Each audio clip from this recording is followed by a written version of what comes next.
Bonjour, donc on va recommencer avec peut-être la table ronde la plus facile à présenter parce qu'on va parler de médias. Et évidemment, bon, on a vu qu'il y a différents médiums qui permettent cette circulation des savoirs féministes et savoirs sur le genre.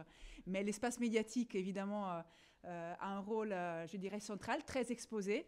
C'est un espace où les savoirs féministes circulent, mais où aussi le sens commun et donc les savoirs, je dirais, antiféministes circulent aussi largement. Donc ce sont des espaces de reproduction, on va dire, de discours dominants et à la fois des espaces de résistance. Donc, je suis particulièrement contente d'avoir ici à présenter un panel d'actrices très diverses qui à la fois investissent ces espaces pour critiquer ce même discours dominant, qui à la fois au sein de journaux luttent aussi pour justement faire émerger une parole féministe. Donc on verra bien que dans toute cette implication et toutes ces ambivalences qui sont liées aux médias, il y a beaucoup à apprendre. Donc je m'arrête là, hein. C'était une présentation très courte, je suis désolée, je n'ai pas fait une présentation très formelle comme d'autres intervenantes. Et merci Michel du coup de présenter plus dans le détail les différentes intervenantes. Bon, pour le moment, nous en avons 3, mais la 4e, paraît-il, est là. Peut-être qu'elle est allée fumer. Bon, je commence par ma gauche, par Odile Fillot, qui est chercheuse indépendante en sociologie de la communication scientifique et en études de genre. Il faut bien mettre les deux ensemble. Et ses recherches portent principalement sur la production et les usages ou la critique des usages de la littérature scientifique qui participe à la naturalisation du genre. Et elle produit notamment un blog que certaines d'entre vous, beaucoup d'entre vous connaissent, Allodoxia, avec beaucoup de publications sur tous les thèmes de l'heure, sur tous les chercheurs à la mode, sur toutes les théories douteuses, sur tous les faux-semblants, sur la théorie du genre, etc. Bon. Ensuite, Peggy Pierrot, donc, qui est juste à ma gauche, et qui travaille depuis une quinzaine d'années sur des projets à la croisée de l'information et des médias, de l'activisme et des technologies. Et elle a travaillé comme journaliste et webmaster dans des médias comme transfert.net, Le Monde diplomatique, minorité.org et des projets à but non lucratif, notamment des associations de femmes en France et dans les Balkans. Ensuite, Bibia Pavard, qui est enseignante-chercheuse, maîtresse de conférences à l'Institut français de presse de l'université Panthéon-Assas et chercheuse au Centre d'analyse et de recherche interdisciplinaire sur les médias. Elle a publié donc avec Michel Zancarini, Fournel, Si je veux, quand je veux, contraception et avortement dans la société française, aux presses universitaires de Rennes. Non, je me suis trompé, c'est pas celui-là. Non, c'est le second qu'elle a publié avec Michel Zancarini. L'autre, c'est ta thèse. Voilà. Donc un ouvrage, Lutte de femmes, 100 ans d'affiches féministes aux éditions Les Échappés, en 2013. Et elle travaille actuellement sur les usages militants des médias et la circulation des discours féministes dans la presse grand public. Et donc, finalement, à ma droite, Johanna Luyssen, qui est journaliste pour Libération, chef du service web de Libération et auteur de Les 30 féministes que personne n'avait vu venir au Contrepoint en 2015. bien, donc on va commencer là aussi avec une question, la première question. Donc, on vous demande d'illustrer par un exemple le rôle justement des médias dans la circulation des savoirs sur les femmes et sur le genre. Et donc, on va commencer par Bibia. Ça tombe sur moi. C'est complètement hasardeux, hein, cette ordre. Je me suis dit, oui. C'est 5 minutes. Hein. Oui, 5 minutes. Très bien, merci beaucoup. Alors, donc, effectivement, dans cette table ronde média, moi, j'ai le point de vue de la chercheuse et de l'historienne. Et donc, je me suis dit que j'allais en profiter pour vous parler de mes recherches sur les circulations du féminisme dans la presse féminine. Donc, on peut définir la presse féminine comme un média, un quotidien, un magazine, aujourd'hui en ligne, destiné à un public majoritairement constitué de femmes. C'est comme ça que c'est défini. Et si on regarde du côté de la production, ce sont aussi des rédactions qui sont majoritairement constituées de femmes. Donc il s'agit d'un sous-espace médiatique où on trouve un discours de femmes pour les femmes. Et donc je trouve que c'est particulièrement intéressant de se poser la question de la circulation des savoirs sur les femmes et sur le genre dans cet espace. Évidemment, c'est un espace qui est très segmenté, un espace qui a un public qui est segmenté, c'est-à-dire il y a des journaux féminins il y a des médias féminins pour les classes populaires, pour les classes moyennes, pour les classes supérieures urbaines, mais aussi des segmentations générationnelles. Donc ça, c'est quelque chose à prendre en compte. Mais donc moi, la question que j'aimerais aborder, c'est savoir dans quelles conditions, en fait, il peut y avoir circulation de savoir sur les femmes et sur le genre dans cette production. Et en particulier, ce qui m'intéresse, c'est la manière dont les savoirs et féministes peuvent circuler dans cette presse féminine. Autrement dit, il s'agit de comprendre comment ces médias peuvent permettre la circulation de savoirs critiques sur la hiérarchie des sexes et sur la construction d'une identité féminine. Et donc, la question centrale, c'est est-ce que des logiques commerciales propres à la presse magazine, à la presse féminine, à la culture de masse, on l'a évoqué à plusieurs reprises, peuvent être compatibles avec des logiques politiques du mouvement féministe. Et s'il existe une critique féministe de la presse féminine, moi, je m'intéresse plutôt sur les conditions qui permettent la circulation des savoirs, donc sur ces conditions. Et donc, du coup, je voulais vous évoquer un exemple, je le développerai à travers les plusieurs questions, qui est un exemple particulier parce qu'il me semble que pour pouvoir répondre à cette question, il faut sortir d'un discours sur la presse féminine en général et le féminisme en général aussi. Et donc, il faut se poser les questions de certains contextes médiatiques et politiques qui permettent cette circulation. Et donc, je voudrais évoquer l'exemple sur lequel je travaille en ce moment, qui est le cahier Femmes ou le cahier féministe de Marie-Claire, qui apparaît en janvier 1976 et qui se poursuit jusque dans les années 90 et qui se présente dans sa première apparition en janvier 1976 comme, je cite le journal des féministes de Marie-Claire. C'est écrit sur la couverture du magazine et en effet, il s'agit d'un espace à part dans le journal où on parle des féministes et où on parle d'un point de vue féministe en traitant des sujets qui sont évoqués au même moment par les mouvements féministes, par exemple le sexisme dans la publicité, les inégalités dans le monde du travail, les violences sexuelles, les femmes en politique, par exemple la contraception, l'avortement. Et c'est vraiment constitué comme un espace à part dans le journal. C'est un papier qui, au départ, n'est pas un papier glacé. C'est un papier qui est rêche, qui se distingue physiquement. Et qui est c'est le terme qui a été employé par un des journalistes qui m'a dit on voulait que le papier soit rêche, aussi rêche que le contenu, et qui est d'une couleur différente. C'est un espace sans publicité. Et donc, qui constitue, à mon avis, une expérience éditoriale originale dans un contexte donné qui permet vraiment d'entrer dans cette question de la circulation des savoirs féministes dans la presse féminine. La suite, plus tard. Voilà. Très bien, il y a même un peu de suspense. Donc je passe la parole maintenant à Peggy, qui, voilà, on va aussi justement traiter des médias traditionnels versus ou avec, je ne sais pas s'il faut les opposer, nouveaux médias, réseaux sociaux, web, etc. Donc Peggy. Oui, bonsoir et merci pour l'invitation. Je ne vais pas vraiment traiter des médias traditionnels parce que mon expérience au sein de ces médias traditionnels s'avère être passée et s'avère avoir été pas forcément toujours très heureuse sur des questions justement de féminisme, mais aussi de classe sociale.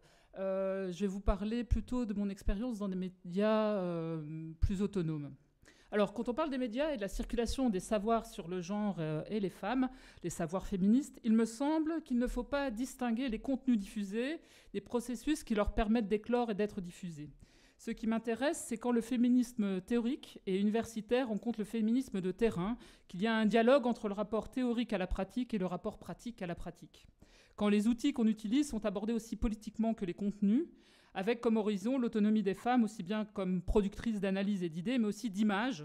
On a parlé des images précédemment dans la journée, mais aussi donc productrices d'images dans une perspective de maîtrise autant qu'il soit possible des moyens de production théoriques, mais aussi techniques. Après toutes ces années, puisque je commence à me faire vieille, ça fait un moment que ça dure, toute cette histoire.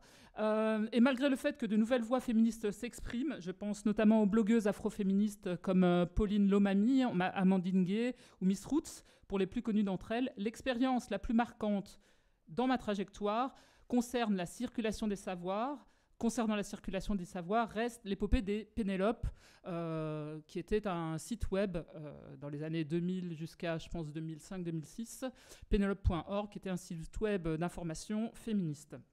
Cette expérience est un peu ancienne, mais elle reste marquante et singulière, et c'est pour cela que je vais vous en parler. Par ailleurs, je tiens à préciser que pour des raisons que je vais évoquer plus tard, j'ai décidé il y a quelques années, 4-5 ans environ, d'arrêter de travailler sur les questions de médias et de technologie dans un contexte féministe par lassitude, mais j'y reviendrai.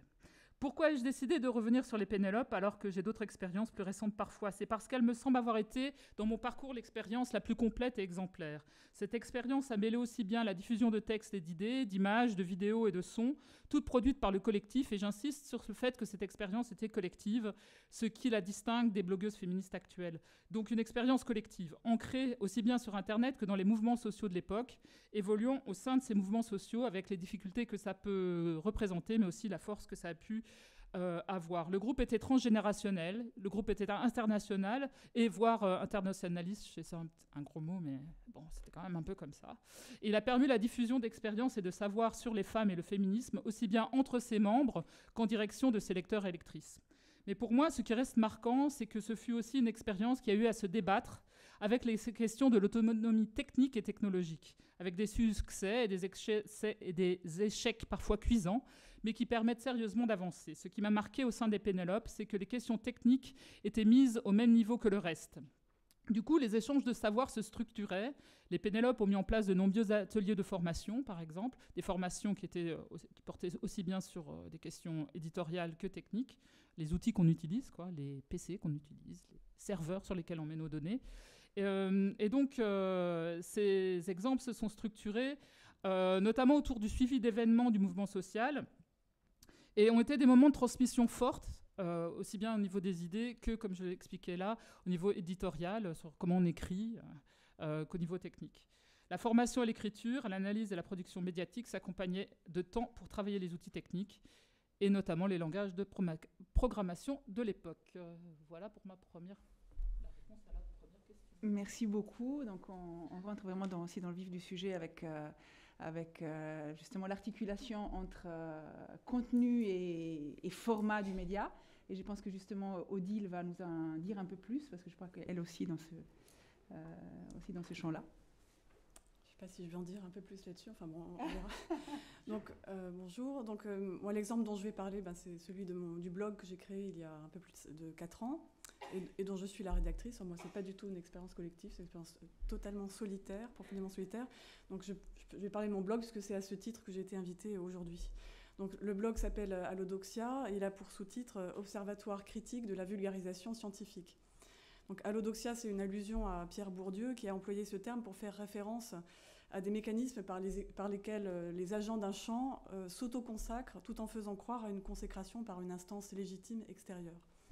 Donc le rapport avec mon blog est qu'il y ait question de discours qui se trouvent légitimés en tant qu'ils ne feraient que véhiculer ce que dit la science, des discours qui se trouvent donc revêtus de l'autorité de la science en tant qu'instance légitime extérieure, alors qu'ils expriment en fait plutôt des croyances, des préjugés ou les idées que des personnes ont envie de promouvoir pour des raisons X ou Y. Donc en clair, je me sers de ce blog pour mettre en évidence certains écarts existant entre, d'un côté, pardon, j'ai perdu le fil, oui, entre, d'un côté, les données factuelles rapportées dans les articles de recherche publiés dans les revues scientifiques, qui sont le véritable produit de la recherche, et puis, de l'autre côté, ce que des journalistes, des experts médiatiques ou même des chercheurs racontent dans l'espace public en laissant croire que ce qu'ils disent découle directement de ces données scientifiques. Alors, ce que je cible essentiellement, c'est l'invocation des sciences biomédicales pour expliquer des différences psychologiques entre individus ou entre groupes sociaux par des différences de prédisposition qui seraient héritées génétiquement. Parmi ces différences de prédisposition, je m'intéresse plus particulièrement à celles qui sont présumées être liées au sexe des personnes, d'où ma présence ici. Donc concrètement, je prends certaines allégations faites publiquement du type « on sait que les femmes sont naturellement plus ou moins ceci ou cela que les hommes » ou bien « une étude vient de montrer qu'il existe telle différence d'origine biologique entre hommes et femmes ». Et puis je remonte aux sources en me posant un certain nombre de questions. Que trouve-t-on exactement, d'abord, dans les études qui sont explicitement citées ou qui sont susceptibles d'étayer ce qui est dit ? Est-ce qu'elles permettent bien de conclure ce qui est prétendu ? Ou bien est-ce que les résultats sont au contraire reformulés, réinterprétés, ou ne constituent que des indices qui sont extrapolés abusivement ? Est-ce qu'elles font partie d'un réseau d'indices convergents, ou bien est-ce que d'autres études ont produit en fait des indices contradictoires ? Est-ce que leur méthodologie garantit une certaine robustesse et une certaine portée de leurs résultats ? Est-ce qu'elles ont été répliquées ? Ou bien s'agit-il d'études faites sur des échantillons très particuliers, par exemple, d'études fragiles, préliminaires, dont les résultats ne peuvent être considérés comme généraux ou tout simplement comme établis ? Voilà, donc cette analyse forme la matière première des billets que je publie sur mon blog, dans lesquels je replace aussi dans leur contexte les déformations que j'ai pu constater dans la communication des données scientifiques, c'est-à-dire je propose des éléments d'explication de ces déformations. Alors je m'efforce de restituer dans mes billets tout ce qui doit permettre aux personnes qui me lisent de se forger leur propre opinion et éventuellement même de contester mes conclusions. En effet, l'idée du blog n'est pas d'essayer d'opposer à un discours d'autorité un autre discours d'autorité. Le blog est d'ailleurs aussi un espace d'échange, y compris avec des scientifiques qui viennent parfois poster des commentaires auxquels je réponds. Donc tel que je l'envisage, le rôle de mon blog dans la circulation des savoirs sur le genre est de participer à la déconstruction de discours de naturalisation du genre à prétention scientifique qui ne sont en réalité pas scientifiquement fondés. Des discours de ce type sont massivement diffusés et je pense qu'ils ont des implications sociales et politiques extrêmement importantes. Or, ils sont très peu analysés et critiqués de manière rigoureuse. En effet, le paradigme dominant dans les études de genre conduit à ne pas vraiment traiter la question de l'éventuelle pertinence de ces discours. On considère soit que la question de l'existence de causes biologiques endogènes, de différences psychologiques entre hommes et femmes est d'ores et déjà réglée, c'est-à-dire qu'on aurait déjà démontré qu'il n'en existe aucune. Ou bien soit que cette question finalement n'est pas très importante puisque de toute façon on sait très bien que les traits genrés sont largement déterminés par l'environnement social et culturel, se présentent sous la forme d'un continuum au sein duquel les distributions de chaque sexe se recouvrent très largement, et dès lors qu'on sait aussi que les individus ont des traits dits féminins et d'autres dits masculins. Donc l'approche que j'essaie de développer sur le blog consiste à ne pas en rester à ce constat de la malléabilité et de la non-binarité du genre. Elle consiste à vraiment prendre au sérieux à la fois le produit des sciences du vivant et du psychisme et les discours de naturalisation du genre qui prétendent s'appuyer sur ce produit, et donc, le cas échéant, à démontrer que ces discours déforment, voire inversent, les conclusions pouvant être tirées des données scientifiques disponibles. Voilà. Merci beaucoup. Et du coup, on va terminer avec cette première question avec Johanna, qui est la seule représentante, je crois, d'un média traditionnel, donc d'un journal. C'est ça. Voilà, Alors, en papier. Alors moi, je suis un peu à cheval entre les deux parce que quand même, je suis chef de service web dans un média généraliste, dans un quotidien. Donc, je fais à la fois du papier et du web. Donc, mais l'exemple que je vais prendre, finalement, il transcende un peu tout ça parce que l'exemple que je voulais prendre pour parler de ce sujet, c'est celui d'une tribune qui a été publiée dans Libération l'année dernière. C'était en mai 2015. Et c'est une tribune qui s'appelait Bas les pattes et qui était un collectif de femmes journalistes qui dénonçaient le sexisme dont elles étaient l'objet dans l'exercice de leur travail. Le sexisme lors d'interviews d'hommes politiques, les gestes déplacés, les propos inappropriés, etc., etc., que ce soit de la part d'élus de tous bords, de députés, de ministres, etc., de la majorité ou non, évidemment.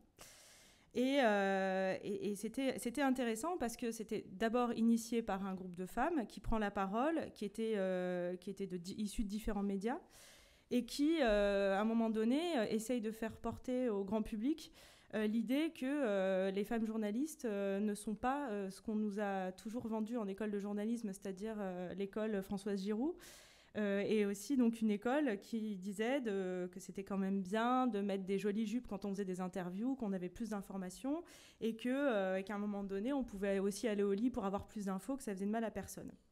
Et donc, elles ont essayé de faire comprendre au grand public que c'était donc pas comme ça qu'elles souhaitaient exercer leur travail et qu'elles étaient donc confrontées à une forme de sexisme, de domination, de violence sexuelle de la part de ces élus. Et je crois que ça a été une sorte de déflagration quand même, à la fois dans le milieu, parce que ce jour-là, à l'Assemblée, tout le monde regardait un peu ses chaussures. Ça, on a fait des sujets là-dessus. Mais par ailleurs, ça montrait aussi, et ce qui est intéressant, c'est que c'est à la fois des femmes journalistes qui sont donc le sujet finalement de cet article et de ce dossier et de cette enquête, mais elles sont aussi l'objet. Et elles sont les agentes de leur propre discours. Donc ça, c'était intéressant parce que finalement, ça rejoint aussi qui sont les journalistes face à leurs lecteurs. Et souvent, dans le milieu politique notamment, il y a une forme de connivence, d'endogamie. C'est un milieu qui fonctionne à vase clos. Et il y a une opacité aussi. Les gens ne savent pas comment les journalistes politiques travaillent et encore moins comment les femmes journalistes politiques travaillent. Et pendant des années, on a assisté à beaucoup de mariages entre des femmes journalistes et des hommes politiques, et toujours dans ce sens. Donc voilà, à un moment donné, cette parole se libère. Et donc sur le coup, tout le monde donc regarde ses chaussures, tout le monde se dit bon, qu'est-ce qu'on va faire, et puis au bout d'un moment, le temps passe, mais tout ça reste un peu dans la tête de certaines personnes, et c'est ce qui a permis, notamment dans l'affaire Denis Baupin qui nous occupe cette semaine. Et si vous lisez attentivement l'enquête de Mediapart diffusée lundi, à un moment donné, on nous explique que l'un des révélateurs pour les victimes de cet ex-vice-président de l'Assemblée nationale, c'est que, d'une part, il a posé le 8 mars avec du rouge à lèvres pour lutter contre les violences faites aux femmes, donc ça n'a pas été très bien pris. Mais la deuxième chose, c'est que la lecture de cette tribune avait aussi agité quelque chose dans la tête de ces femmes, et qu'à un moment donné, dans la circulation du savoir et des savoirs, il y a aussi la prise de conscience des gens qui sont eux-mêmes confrontés à ce genre de violence, et qui est au fond un phénomène relativement récent quand il s'agit de parler des femmes journalistes et même des femmes politiques, puisque là, l'affaire Baupin, ce sont des femmes politiques, mais parce que ces métiers se sont féminisés que relativement récemment, et que du coup, ça a généré chez certains hommes des réactions extrêmement violentes. Donc voilà, c'est l'exemple que j'ai choisi pour décrire ce phénomène. Merci beaucoup. Du coup, on passe à la deuxième question, voire au deuxième épisode de ces récits, parce qu'on voit qu'il y a quand même une certaine continuité qui est mise en mots par nos intervenantes.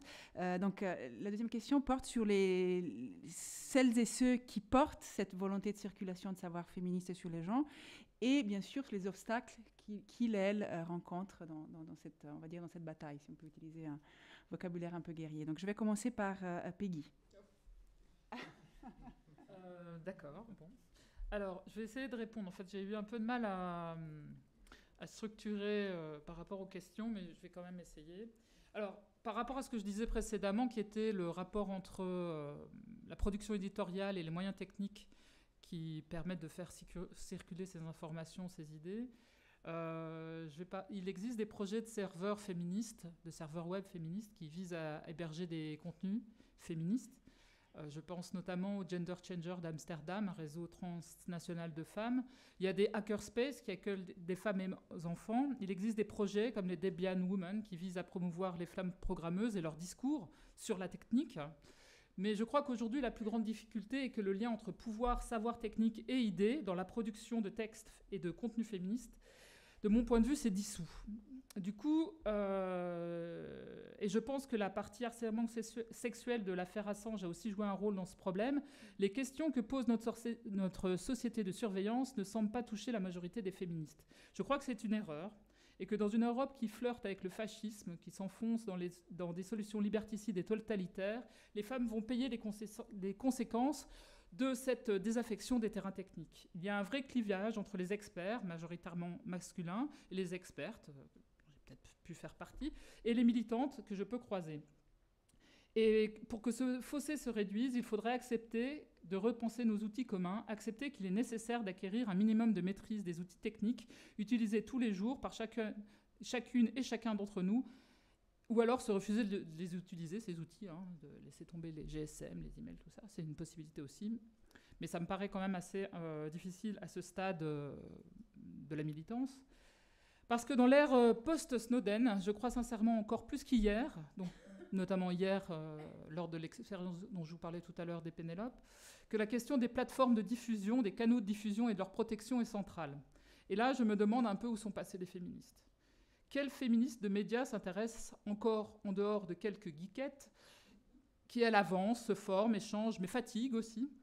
Quels féministes acceptent de se confronter au mur des... Oui, les geekettes fatiguent à force de se confronter au mur des féministes qui préfèrent surtout ne pas avoir à mettre les mains dans le cambouis technique.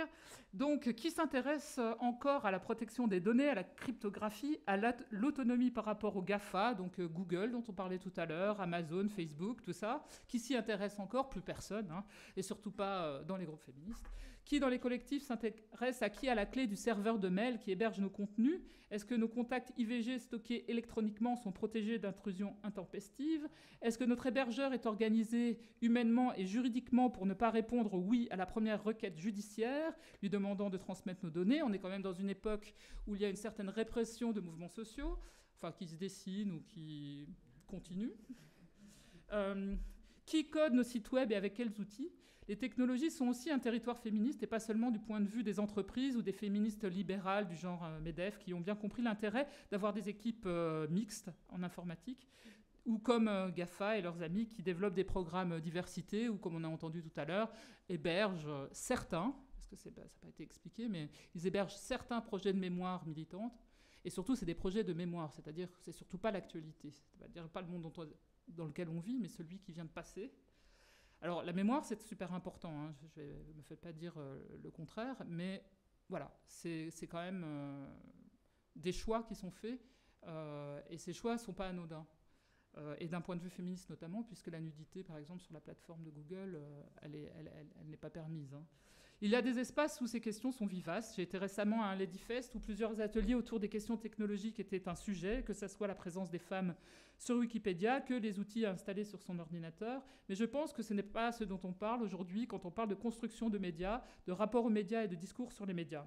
Mais pour moi, c'est sur le PC personnel que le combat commence en 2016. Les savoirs féministes, dans leur diffusion, se heurtent donc à un ensemble d'infrastructures techniques, du mobile au PC qu'on utilise chaque jour, au serveur web qui héberge et diffuse nos informations. On connaît les difficultés éducatives et sociales que rencontrent les femmes dans les espaces de sciences et de techniques. Des chercheurs ont aussi montré que les valeurs véhiculées par les espaces des logiciels libres, notamment, puisque je parle beaucoup, je ne l'ai pas encore dit, mais globalement, je fais quand même référence assez fortement aux espaces de logiciels libres. Donc les valeurs qui sont véhiculées par ces espaces sont assez défavorables aux femmes, puisqu'ils demandent de l'implication en temps, et qu'il véhicule une éthique qui demande de prouver son expertise avec une dimension de méritocratie libertarienne assez forte. Donc il y a des looters sociologiques qui expliquent la situation. Il y a des normes intériorisées par les femmes, et et aussi un contexte où il est plus facile de créer un événement Facebook que de se demander comment faire pour diffuser son information autrement. Et donc, voilà, pour moi, l'obstacle majeur aujourd'hui, c'est le manque d'éducation aux médias et le manque d'éducation à l'image de manière générale et la confiance aveugle et les débordements de la société technologique de surveillance. Merci beaucoup. Et d'ailleurs, à ce sujet, vous filmez vos interventions, vous filmez nos interventions, vous les mettez en ligne. Personnellement, j'ai tendance à me méfier de la diffusion des images et des noms sur Internet, car l'association du nom avec le militantisme en général, c'est pas forcément toujours évident pour tout le monde, surtout pour des gens qui ont pas de travail ou qui ont des travails intermittents. Et ce matin, je pense que dans la première table, quelqu'un a évoqué la question du cyberharcèlement et du revenge porn. Comment contrer ces phénomènes sans éducation féministe aux outils et aux médias de manière générale et aux conséquences de la société de surveillance. Voilà, j'ai fini vraiment ce souci. Merci beaucoup Peggy. On va enchaîner avec Odile. Je suis désolée, moi je présente vraiment pas une analyse, mais c'est juste un témoignage. Enfin, j'ai compris que j'étais invitée à témoigner de mon activité en tant que rédactrice du blog Allodoxia. Donc je vais répondre à la question du qui en parlant un peu de moi, en expliquant un peu qui je suis et comment j'en suis arrivée à créer ce blog et puis les obstacles auxquels je me heurte dans cette activité. Donc j'ai au départ une formation d'ingénieur complétée par un master de recherche en sciences cognitives. Après mes études, j'ai d'abord mené une carrière d'ingénieur dans le monde de l'entreprise, tout en continuant à m'intéresser aux neurosciences. Et en même temps, du fait de mon vécu, de ma trajectoire de vie, il se trouve que j'ai développé une forte sensibilité aux injustices et aux limitations qui résultent de la prégnance de certaines croyances concernant les dispositions naturelles respectives des femmes et des hommes. Or, j'ai eu le sentiment que dans les années 90, notamment avec le développement de la psychologie évolutionniste et le fort développement des neurosciences, les discours à prétention scientifique concernant l'existence de dispositions psychiques naturellement genrées s'étaient renouvelés et considérablement renforcés. Donc j'étais préoccupée par ce phénomène en raison de ses conséquences sociales et politiques. Les connaissances que j'avais acquises me permettaient de penser que certains de ces discours étaient à l'évidence fantaisistes, mais pour d'autres, je ne savais pas ce qu'il en était, même si le sexisme crasse qui accompagnait souvent leur formulation les rendait douteux a priori. Donc les questions que je me posais fondamentalement, c'était comment se fait-il que ce type de discours envahisse ainsi les médias, et est-ce que certains de ces discours au moins sont scientifiquement fondés finalement. Donc j'ai cherché des réponses à ces questions dans les livres, dans des articles de chercheurs de divers horizons. Et j'ai trouvé quelques éléments de réponse, mais pas suffisants. Donc j'ai décidé à ce moment-là de reprendre des études et de me lancer dans une recherche pour tenter d'y répondre par moi-même. Donc au début, j'ai pensé reprendre un cursus en neurosciences ou en psychologie. Après, j'ai envisagé la philosophie des sciences. Et puis finalement, je suis arrivée à la conclusion que le cadre disciplinaire le plus approprié, ou disons le moins inapproprié pour ce que je voulais faire, était la sociologie. Donc j'ai suivi des cours de master de sociologie à l'EHESS, et puis ensuite j'ai commencé une thèse, et puis j'ai quitté mon travail pour m'y consacrer. Et après plusieurs années passées sur cette thèse, et notamment à compulser des centaines et des centaines d'articles de recherche en sciences biomédicales et psychologiques, et analyser des dizaines et dizaines d'exemples de discours de naturalisation du genre à prétention scientifique, me rendant compte que les données scientifiques étaient à chaque fois distordues pour leur faire dire ce qu'elles ne disaient pas, j'ai vraiment eu envie de créer ce blog pour partager mes constats, mettre en évidence certaines contre-vérités et dénoncer en fait certaines impostures. Et donc le blog a rapidement attiré l'attention d'un certain nombre de gens, y compris dans le monde académique, qui ont commencé à me solliciter pour des articles, des colloques, des conférences, aussi pour une réflexion sur les manuels scolaires, qui sont un enjeu qui est très important à mes yeux. Ce qui fait que en fait, j'ai fini par abandonner ma thèse en me disant que la terminer, ça ne m'apporterait pas grand-chose, et que, en revanche, le travail que ça me demanderait m'empêcherait de saisir les opportunités qui se présentaient d'agir concrètement en fait, pour changer les choses, parce que c'est ça qui m'intéresse. plutôt que de rester confiné dans le cadre très limitant d'une thèse en sociologie. Alors les obstacles à mon activité de blogueuse sont en théorie inexistants, hein, puisque j'écris ce que je veux en fait. Mais en pratique, le contenu du blog et sa diffusion sont limités pour deux grandes raisons. La première, c'est mon manque de disponibilité pour alimenter le blog. Or, mener à bien le travail que j'essaie de faire prend vraiment beaucoup de temps. En effet, l'expérience m'a appris à me méfier de toutes les sources secondaires, je dis bien toutes, y compris les manuels du niveau universitaire, y compris les articles scientifiques eux-mêmes. Donc quand des chercheurs s'appuient sur un résultat présumé établi, si c'est un point qui est critique pour la démonstration qui m'intéresse, je fais ma propre recherche bibliographique pour remonter aux données sources et aux conditions dans lesquelles ces données ont été obtenues. Je ne m'appuie pas non plus sur les textes critiques qui existent parfois sur les sujets que j'aborde. Je vérifie tout par moi-même.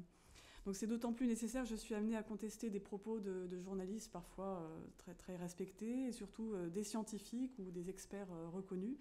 Donc il serait particulièrement malvenu que je m'appuie moi-même sur des discours contestables pour en contester d'autres.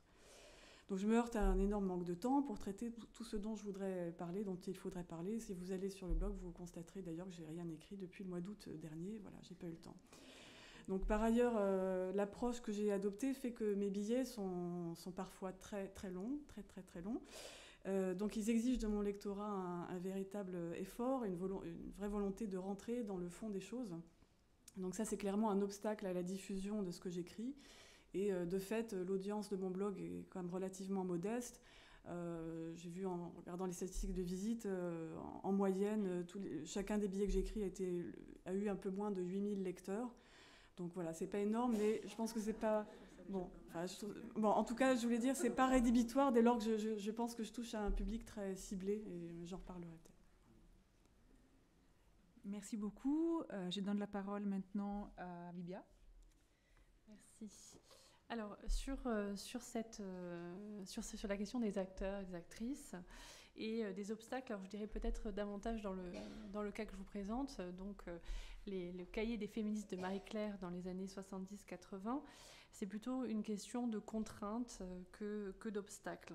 Alors, il me semble que pour essayer de comprendre comment cette expérience a été possible, il faut vraiment varier les niveaux d'analyse et premièrement, commencer par un point de vue qui est plutôt macro-sociologique et se rendre compte que ce qui rend possible l'expérience, c'est quand même le contexte militant et politique des années 70 et donc les mobilisations féministes dans lesquelles se développe une réflexion critique sur les médias et sur notamment la presse féminine, et se développe aussi une offre médiatique alternative qui, certes, circule dans des cercles restreints, mais qui peut avoir une influence par ricochet sur l'ensemble des médias. Et le deuxième contexte, d'un point de vue macro-sociologique, c'est celui de la presse féminine comme secteur qui, dans les années 70, amorce une crise, ou en tout cas une baisse de lectorat qui amène donc ce secteur à essayer de se transformer pour attirer des nouveaux lecteurs, des nouvelles lectrices.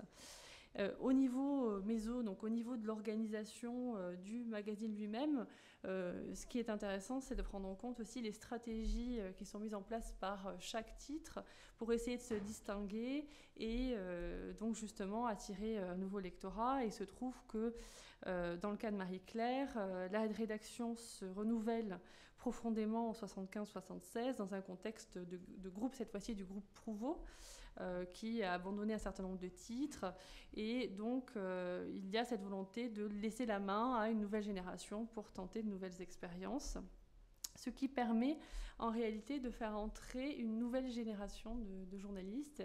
Et en menant des entretiens avec les personnes qui ont fait ce cahier femmes, je me suis rendu compte qu'en fait, ce qui les caractérisait toutes et tous, il y en a un, en tout cas un homme, c'est d'appartenir à la génération du baby-boom, et donc de vraiment faire entrer cette génération dans le magazine et de s'inscrire dans le magazine en tant que génération. Et justement, ça amène au dernier niveau, qui est le niveau micro-sociologique. Et là, il s'agit d'intéresser au positionnement des journalistes, qui peuvent s'ériger à un moment donné comme passeurs et passeuses entre les organisations militantes et le magazine. Et ce qui m'a intéressée, c'était d'abord une énigme, c'est que c'était des femmes et un homme qui n'avaient pas d'engagement féministe avant d'écrire dans ce cahier femmes. Et donc j'ai essayé de comprendre comment ils avaient pu en fait s'inscrire comme féministes dans le magazine. Et donc ce qui m'a intéressée, c'est de voir que ce sont des journalistes qui ont tous et toutes été engagés d'une certaine manière et qui vraiment ressemblent à leur génération. Bon, alors il y en a une qui a vécu 68 à l'université, créé un club de théâtre alternatif, l'autre qui a voyagé au sac à dos en Inde, en Amérique du Sud par exemple, l'autre qui faisait partie d'un syndicat étudiant, l'autre qui a participé brièvement mais intensément à des groupes femmes sur un campus américain. Donc voilà, une des caractéristiques, c'est d'avoir quand même rencontré l'engagement propre à leur génération. Deuxième aspect qui m'a semblé très intéressant sur la question des circulations, ce sont des journalistes qui ont voyagé et qui ont de liens forts avec les États-Unis et qui lisent l'anglais et qui ont beaucoup qui disent avoir été influencés par le féminisme américain finalement plus que le féminisme français, et qui ont lu les féministes américaines et qui ont voulu traduire ce qui se passait aux États-Unis, et notamment l'expérience de Ms. Magazine aux États-Unis. Donc voilà, il y a un détour par les États-Unis pour revenir par ricochet en France. Et troisième aspect, ce qui m'a paru intéressant, c'est la place de ce cahier femmes dans leur carrière journalistique, et pour notamment les jeunes femmes qui souhaitaient devenir journalistes. C'était vraiment une carrière désirée, entrer dans le journal féminin par ce cahier femmes qui a une vocation à traiter les questions sociales et politiques. C'est la possibilité en fait de faire un journalisme qui n'aurait pas été accessible dans la presse généraliste d'information. Donc c'était pour elle une façon d'entrer dans le journalisme et de traiter des questions de société, de politique, d'une manière qu'elle n'aurait pas pu le faire dans d'autres organes de presse. Et donc ça a été vraiment un tremplin pour leur carrière journalistique. Toutes les personnes que j'ai rencontrées ont fait ensuite toute leur carrière de journaliste dans Marie-Claire et sont arrivées à des fonctions qui sont des fonctions de responsabilité. Donc ça a été un moyen de montrer aussi, d'accéder à des formes de journalisme qui sont des formes de journalisme respectées. Donc l'enquête approfondie, l'entretien, le grand reportage, des choses qui n'auraient été pas forcément évidentes. Et c'est intéressant, il y a des contrastes de genre, et je t'amènerai là-dessus. Pour l'homme, le seul homme qui faisait partie de l'équipe, qui était hiérarchiquement au-dessus des femmes, pour lui, au contraire, c'est un polytechnicien qui s'ennuyait dans le monde de l'entreprise, et qui, pour lui, ce cahier femmes, il me l'a dit textuellement, c'était une façon de pouvoir s'amuser et de pouvoir vraiment explorer l'invention littéraire, et c'est largement spécialisé sur la rubrique littéraire, et pour ensuite finalement sortir du cahier femmes et puis s'occuper de la rubrique Moi lectrice, qui est une rubrique assez fictionnalisée. Et donc finalement pour lui c'est une voie vers l'écriture littéraire pour une carrière qui était plutôt scientifique. Donc ce qui je trouve intéressant, c'est ce qui rend possible en fait ces expériences, c'est vraiment une combinaison de différents contextes qui finalement font qu'à un moment donné, dans un espace donné, il est possible de faire circuler les savoirs féministes largement, donc à un public de masse. Merci. On termine sur cette deuxième question avec Johanna. Je vais évidemment aussi rester sur mon exemple de manifeste de l'année dernière, mais je voudrais peut-être décrire aussi ce que j'ai pu observer au cours de ma certes courte mais quand même intense carrière de journaliste. Qu'est-ce qui porte cette volonté de circulation des savoirs, et quels sont les obstacles ? J'ai constaté effectivement que qui porte cette volonté de circulation, c'est majoritairement des femmes, c'est évident, et que du coup elles sont souvent sujettes à une forme de stigmatisation, parce qu'évidemment être la féministe de service dans un service, c'est très bien, mais ça n'évite pas les petites blagues, les taquineries, etc., voire plus. J'ai remarqué aussi dans la plupart des publications pour lesquelles j'ai travaillé que la méconnaissance de tout ce qui pouvait être autour de l'histoire des femmes, autour justement des savoirs autour du genre, etc., était quasiment à zéro, qui avait un très faible intérêt pour ces questions. Que si les femmes peuvent porter cette parole, le contexte dans lequel elles le font, journalistique, dans une crise de la presse, où ce métier se précarise et se féminise en même temps, j'ai envie de dire comme d'habitude, mais voilà, fait que c'est pas toujours facile de porter, et surtout quand on est freelance, de porter ces sujets dans des rédactions qui sont pas toujours ouvertes à ces sujets. Et mais quand bien même, quand la parole circule et que des groupes de femmes journalistes décident de travailler ensemble sur des sujets, et j'ai pu remarquer ça en quelques mois dans le journal dans lequel je travaille, il était intéressant de voir que du coup, quand même, chacune est venue voir l'autre en lui posant des questions. Et j'ai une collègue, par exemple, qui est venue me voir l'année dernière en me disant oui, mais alors, dans les dîners, dans les discussions, quand je parle de la taxe tampon, on me dit que c'est complètement dérisoire et que ça ne sert à rien. Qu'est-ce que tu crois que je dois répondre à ça ? Donc on voit bien qu'il y a de la part de personnes qui n'étaient pas forcément sensibles à ces questions-là autrefois, une forme voilà, de réflexion, de questionnement, etc. Et je pense que tout ça est amplifié aussi par les réseaux sociaux et par le fait que du coup la parole aussi devient publique pour tout un chacun et que ça a forcément des conséquences, mais que ça se heurte dans la pratique à une presse en crise, à des instances dirigeantes qui sont encore majoritairement masculines. Et je l'ai constaté justement dans cette publication de Tribune l'année dernière, parce qu'on était un groupe de femmes à la porter et à vouloir en faire la une. Et on s'est battu à peu près de 15h à 21h30 pour ne pas qu'il y ait une une sur Jean-Marie Le Pen, qui avait été préparée à côté en intégralité, comme une sorte de second choix, parce qu'ils étaient quand même pas bien sûrs de faire publier ce truc, parce qu'ils disaient que c'était quand même un peu bizarre. Et donc on était plusieurs femmes réunies dans un café à appeler toutes les autres qui étaient encore à la rédaction pour leur dire de bien tenir le coup. Et à la fin, on a eu quand même du Jean-Marie Le Pen, mais sur un petit bandeau.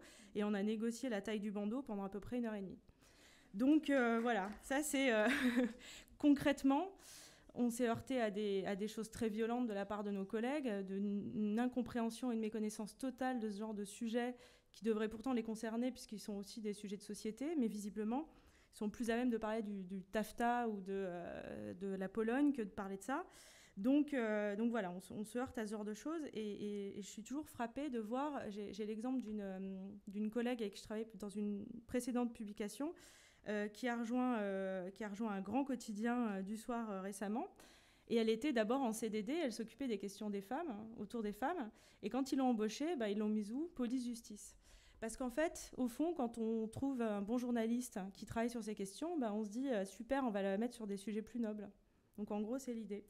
Et donc l'idée, c'est qu'il faut toujours justifier ces sujets parce qu'ils ne sont pas évidents pour tout le monde. Et donc à chaque fois que dans mon journal, on essaye de faire des choses sur ces questions-là, on l'a fait sur les femmes dans l'espace public récemment, on l'a fait sur le harcèlement dans les transports aussi. On l'a fait sur le coût d'être une femme et justement autour de toutes les questions de la taxe tampon, mais pas seulement. À chaque fois, il fallait toujours un peu montrer qu'il fallait marquer le coup, que les ventes soient bonnes, qu'on ne soit pas planté en faisant ce sujet. Question qu'on ne se pose jamais quand il s'agit de faire quelque autre sujet, en fait. Mais à chaque fois, il faut justifier.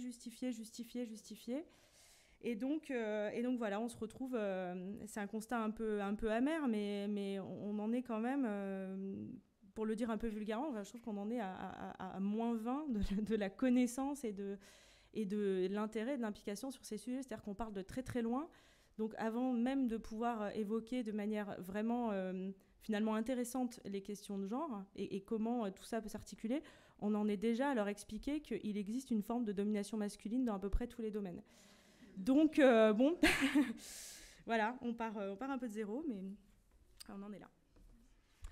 Merci. Donc, ce qui me frappe quand même, juste avant de passer à la troisième question, c'est qu'en filigrane, il y a quand même cette question, bien sûr, de l'espace médiatique comme un espace de lutte, mais aussi des coûts ou des opportunités, parce que ce que vous avez dit, Bibia, c'est un peu un contrepoint par rapport à ce qu'ont dit les autres intervenantes, c'est-à-dire que les coûts de cette lutte, les coûts du militantisme, le coût d'une approche critique, et à la fois dans un contexte très particulier, effectivement, aussi une ouverture d'espace d'opportunité qui est aussi très intéressante. Bon, on va passer à la dernière question.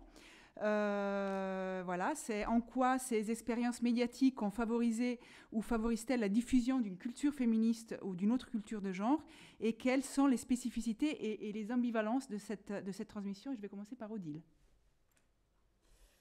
Ok. Alors, les théories scientifiques ou à prétention scientifique que je m'attache à critiquer alimentent toutes sortes d'idées sur la constitution biologique des femmes et des hommes. Hein.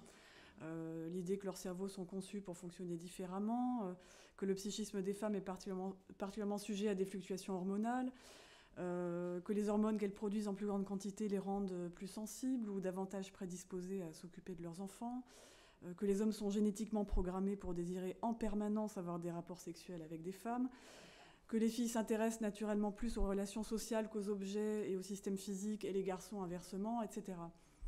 Il s'agit aussi de l'idée plus générale que l'espèce humaine se divise en 2 catégories d'individus, les mâles et les femelles, qui sont radicalement différents et qui devraient normalement développer un certain nombre de tendances comportementales qui vont avec leur sexe. Donc, toutes ces idées alimentent des mécanismes qui non seulement favorisent la reproduction d'inégalités entre femmes et hommes, mais contraignent les trajectoires de vie de tous, hein, garçons comme filles. Et ces idées entraînent également des discriminations envers les personnes bi ou homosexuelles, les personnes intersexuées et les personnes trans.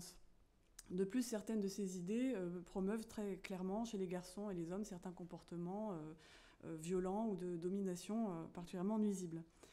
Donc si ces idées étaient scientifiquement fondées, il faudrait bien sûr en prendre acte et en particulier sans doute faire des choix politiques qui tiennent compte de ces données de la biologie. Donc en montrant que ces données sont absentes, mon blog apporte un soutien au féminisme anti-essentialiste, à la lutte contre les stéréotypes de genre et de manière plus générale, je l'espère, au développement d'une culture non sexiste ou en tout cas moins sexiste. Donc des références à mon blog sont faites en ce sens sur des sites web, mais aussi parfois dans des médias, dans des livres ou même dans des articles de revue. Donc les critiques que j'ai pu développer, je vois qu'elles sont utilisées par exemple dans la lutte contre les mouvements anti-genre, par des mouvements militants LGBT ou féministes, aussi par des catholiques progressistes qui contestent le discours du Vatican sur ces sujets, ou encore par des enseignants de SVT qui luttent contre la diffusion de mythes savants concernant le sexe ou le genre.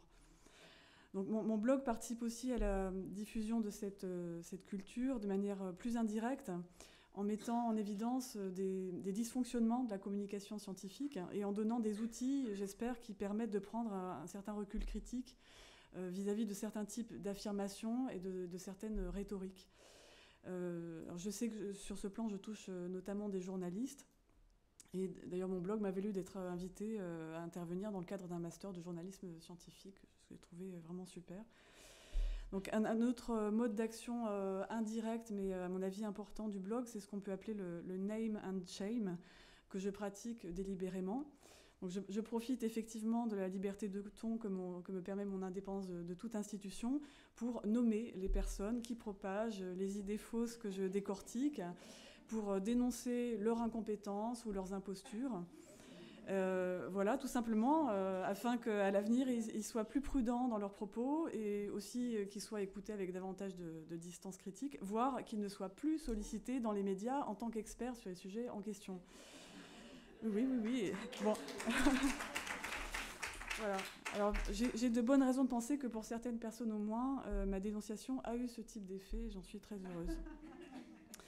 Alors, par ailleurs, le simple fait de faire part à quelqu'un de mon projet, d'écrire un billet sur ses propos, de lui communiquer mes arguments, peut suffire à le rendre plus prudent, voire oui, je fais ça aussi, voire à faire supprimer du web ses propos. Ça m'est arrivé. Quelqu'un qui a enlevé une conférence qui était en ligne et qui m'a dit, effectivement, je l'enlève. Et bon, du coup, je n'ai pas écrit d'article dessus.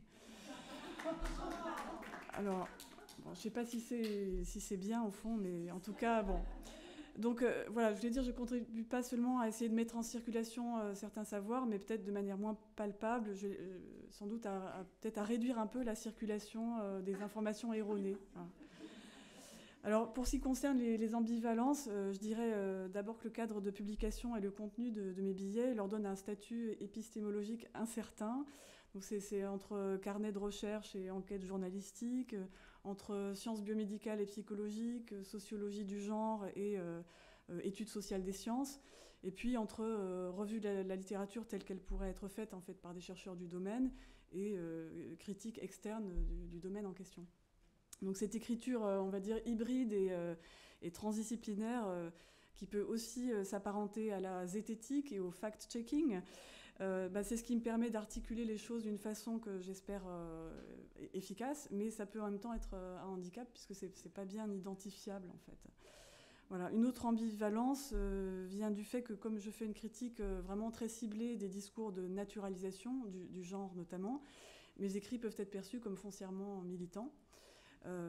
Alors comme je juge prioritaire de travailler sur ces discours-là, et que j'ai déjà pas assez de temps, et il est clair que je continuerai à laisser à d'autres la critique des discours trompeurs d'affirmation de l'inexistence de telle ou telle différence entre hommes et femmes, hein, il y en a aussi.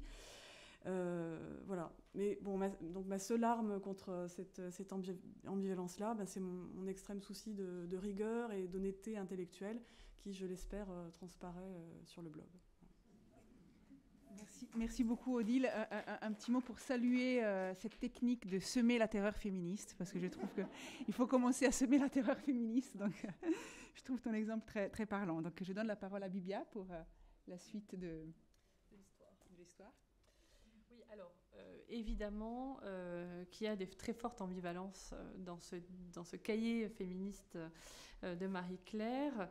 Mais il y a aussi, c'est aussi un lieu qui a favorisé la circulation sur les savoirs féministes. Alors déjà, c'est un lieu où on entend des féministes et où certaines féministes ont la parole et où des sujets féministes sont portés. On retrouve donc des enquêtes approfondies, des portraits de femmes hors du commun, donc la volonté de mettre en valeur des héroïnes. Il y a aussi un espace qui est ouvert pour l'expression ordinaire face au sexisme. Et puis on retrouve les thématiques qui sont propres aux revendications féministes de l'époque, donc les mobilisations des femmes au travail, la misogynie, les questions sexuelles, les femmes en politique, ça, bon, je l'avais évoqué.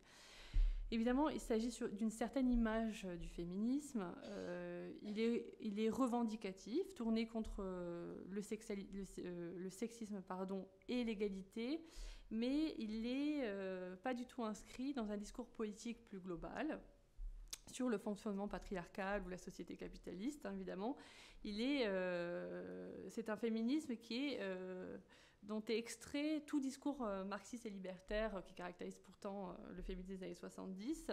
Et donc on pourrait reprendre l'expression de Frédérique Matonti, qui elle a travaillé plutôt sur l'époque contemporaine, qui parle de féminisme apprivoisé. Effectivement, il est à certains égards dépolitisé, même si il y a quand même une dénonciation forte de la misogynie, du sexisme dans certains contextes. Par ailleurs, cet espace Cahiers Femmes est un espace en tension dans le journal, qui est donc confronté à d'autres rubriques, évidemment. C'est assez cocasse parfois de voir qu'il y a sur la page du Cahier Femmes une dénonciation de la publicité sexiste et sur la page d'en face une publicité sexiste. Donc il y a vraiment cette confrontation qui parfois est compliquée.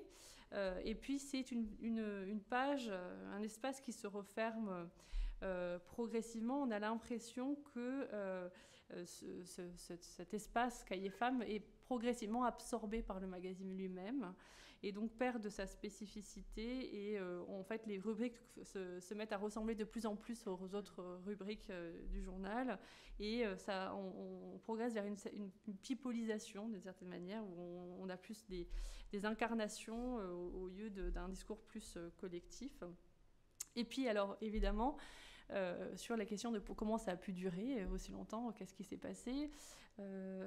J'ai eu des réponses dans les entretiens. La première chose, c'est que ça faisait vendre et surtout ça attirait un lectorat qui était donc plus jeune et des catégories sociales plus élevées. Donc ça, c'est très bien pour les annonceurs. Donc c'est pour ça que ça a pu continuer. Et puis par ailleurs, des questions sexuelles sont abordées régulièrement, la question du viol, de la prostitution, de l'adultère. Et donc ça, en fait, c'est une façon de parler de sexe. Et donc aussi d'attirer les lectrices, c'est ce qu'on m'a dit. Donc le féminisme permet de parler de sexe et donc d'attirer les lectrices. Mais dans cette étude, là, c'est vraiment plutôt un obstacle en tant que chercheuse. Il manque évidemment l'angle des lectrices. Et ce qui serait vraiment intéressant, c'est de prendre en compte la réception et les formes d'appropriation par les lectrices. Et ça, c'est vrai que c'est quelque chose qui, pour le moment, n'est pas si évident. Mais il y a il y a des études très fines qui ont été faites par le magazine et auxquelles, pour le moment, je n'ai pas encore accès, mais qui permettront peut-être, notamment par les panels de lectrices, de voir en fait les formes d'appropriation diverses. Et juste pour terminer, ce que je trouve très intéressant dans ces formes et ces ambiguïtés de circulation, c'est que finalement, on trouve un certain nombre d'expériences depuis le 19e siècle aux frontières du féminin et du féminisme dans les médias. Et il y a les tentatives qui viennent de la presse féminine. Et là, l'idée, on le retrouve encore aujourd'hui, de rechercher un féminin idéal, un féminin qui ne soit pas si féminin, qui soit idéal. Et de l'autre côté, ce qui est intéressant, c'est que venu de la presse féministe, au contraire, l'idée, c'est de sortir des magazines féminins, de faire un magazine de femmes pour les femmes, mais qui ne soit pas un féminin. Et du coup, je trouve qu'il y a vraiment une tension intéressante à explorer, peut-être une rencontre possible entre ces deux volontés qui semblent en fait difficiles à réaliser d'un côté comme de l'autre. Voilà. Merci beaucoup. On est déjà d'abord ravis d'entendre que le féminisme fait vendre, parce que peut-être le féminisme... Et le sexe. Mais le sexe est lié au féminisme, donc c'est intéressant. Voilà, c'est vrai qu'avec cet exemple historique, qui est effectivement un petit peu un contrepoint, je trouve, mais que ça présente pas mal d'écho avec ce qui peut se passer aujourd'hui. Et surtout, il nous repose effectivement cette question de médias grand public et comment des interstices se créent au sein de ces médias. Donc, on va continuer avec Johanna. Pour en revenir à mon exemple de manifeste, ça n'aurait pas été sans doute aussi médiatisé, parce que les ventes de Libération ne sont plus ce que c'était, sans les réseaux sociaux et Internet. Et je parle surtout, en vérité, des réseaux sociaux. Et c'est vrai qu'on assiste depuis quelques années, c'est un peu une banalité, mais bon, c'est vrai, à ça, donc à une forme de culture du like, du RT, de la pétition en ligne, de la citation, et donc les phrases, les mots, les articles, les billets de blog, les citations se transmettent de personne en personne, etc. Et c'est ainsi que les sujets peuvent prendre de l'ampleur également. Et je trouve que c'est intéressant et que sans doute cette circulation-là ne se ferait pas sans ces outils-là, qui sont évidemment ambivalents, qui ont l'avantage c'est vrai qu'Internet n'oublie rien, et on peut parfois s'en désoler parce que ça pose des questions évidentes par rapport à nos libertés individuelles. Mais je pense que dans le cas de Denis Baupin, par exemple, qui a plusieurs fois tweeté soit des blagues graveleuses sur DSK, soit se réjouissant que le harcèlement sexuel, finalement, soit de nouveau voté, enfin la loi sur le harcèlement sexuel soit de nouveau votée dans une définition un peu plus élargie. Je pense que voilà, il se souviendra qu'Internet n'oublie rien et que ça a aussi parfois des effets intéressants. Et je pense aussi que justement que l'émergence d'une blogosphère, de twittosphère, d'une forme de culture, effectivement, du like, de la pétition, de la citation, du RT, etc. Cela peut être ambivalent, mais de fait, aujourd'hui, statistiquement, on n'a jamais autant parlé de féminisme, par exemple. Et le fait que la libération d'une parole soit malgré tout en cours, là j'en reviens encore une fois, je ne m'applique pas à décrire tous les milieux, mais en tout cas dans ce milieu-là que je décris, qui est le milieu notamment chez les politiques, il se passe quelque chose de très très important. Je crois qu'on ne voit pas encore les conséquences de cette affaire Denis Baupin sur la vie politique en France, mais je crois que ça aura de grosses conséquences. Et il est évident que ces outils-là ont, à un moment donné, joué un rôle dans la diffusion de cette parole. Merci Merci beaucoup. Du coup, c'est la transition avec Peggy qui va conclure et puis on va donner un petit peu d'espace au dialogue avec le public. Conclure, je ne sais pas, mais...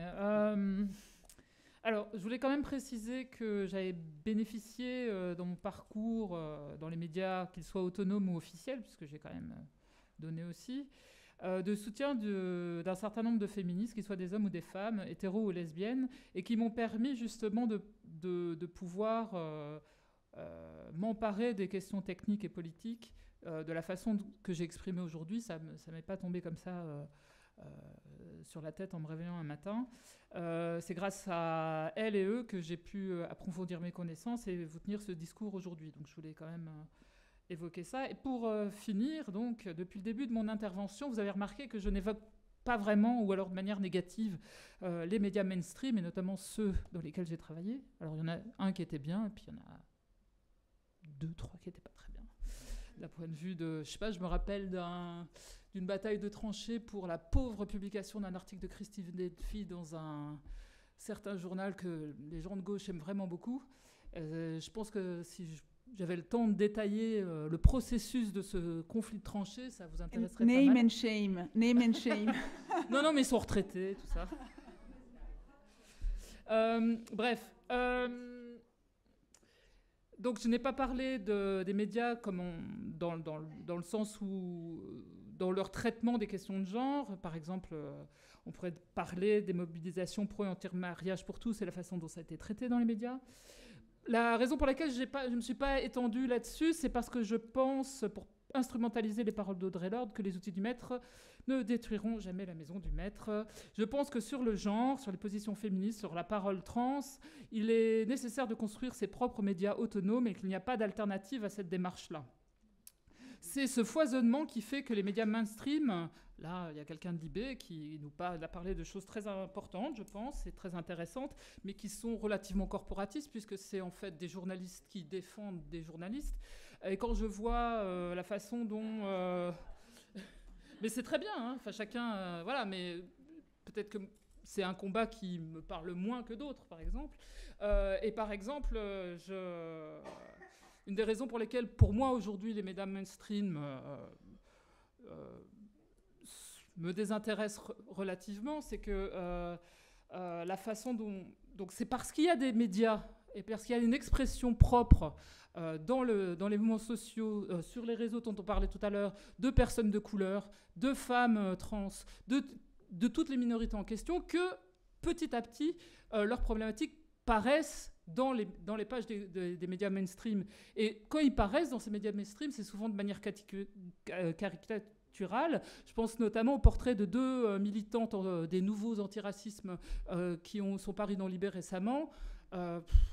Là, on ne peut pas dire qu'on avance très loin de la part de Libération dans une remise en cause de la position de la presse mainstream comme défenseur de l'ordre établi. Mais ce n'est pas une attaque personnelle, c'est juste vous représentez un journal qui a une position dans la société. Et c'est très bien que vous vous battiez, comme vous l'avez exprimé tout à l'heure. Et je trouve que c'est un combat qui est tout à fait légitime et qu'effectivement, je pense que l'affaire Baupin aura des conséquences. Et je l'espère en tout cas qu'elle aura des conséquences sur l'exercice du travail des journalistes, mais aussi sur l'exercice de la politique en France, parce que c'est quand même assez catastrophique. Mais voilà, en tout cas, pour moi, aujourd'hui... pour les queers, pour les LGBT, pour toutes les personnes qui adressent des critiques à la société patriarcale et qui adressent des critiques à la façon dont la recherche, la société dominante s'exprime sur le genre, je pense qu'il n'y a qu'une solution, c'est de s'exprimer par eux-mêmes et pour eux-mêmes. Voilà, je pense que le passage par les médias mainstream ne leur apportera rien de plus. Et voilà, c'est sur ça que je m'arrêterai là.